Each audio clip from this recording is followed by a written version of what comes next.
Bonjour, je suis Alain Rocher, je suis installateur d'alarmes et je vais vous parler de la fiabilité des produits face aux cambrioleurs. Il faut savoir qu'il existe plusieurs types d'alarmes et plusieurs types de cambrioleurs. En règle générale, en ce qui me concerne, je classerai les cambrioleurs en trois catégories. Vous avez les jeunes que j'appelle les 14-19 ans. Vous avez ensuite les cambrioleurs qu'on peut dire professionnels, ceux qui sont capables de neutraliser une banque. Bon, ceux-là, on n'en parle pas parce que généralement, vous ne les trouverez pas chez vous.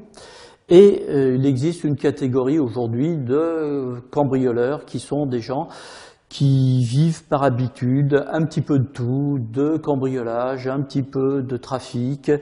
Et c'est ces gens qui sont les plus nuisibles pour vous. Donc pour la catégorie de cambrioleurs la plus agressive pour vous, il y a donc deux types d'alarmes. Les alarmes reliées sur le courant électrique et les alarmes radio.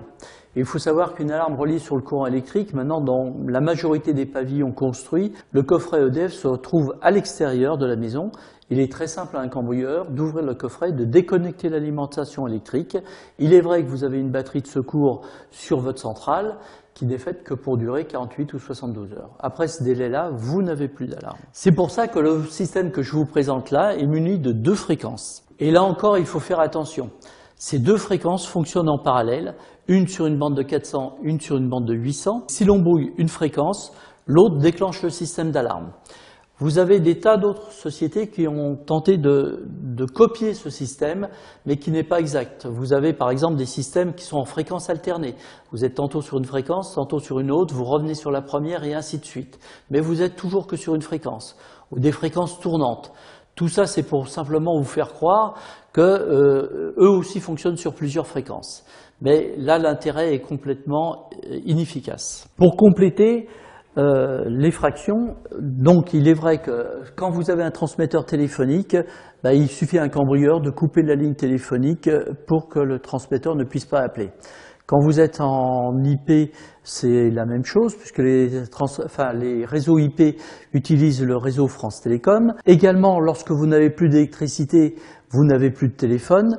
Et quand vous avez des perturbations à Internet, la liaison est également difficile.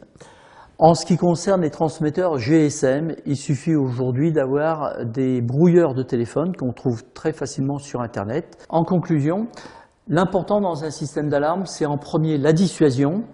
Ensuite, l'efficacité de votre système, car si votre système est déconnecté de l'extérieur, bien évidemment, il ne préviendra personne.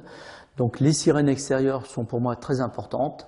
La transmission téléphonique, bien évidemment, elle est aussi importante, mais ce n'est que le dernier maillon de la chaîne, car l'intervention d'un agent de sécurité ne se fera généralement, dans les meilleurs cas, que sous 20-30 minutes, voire certaines sociétés, plus d'1 heure.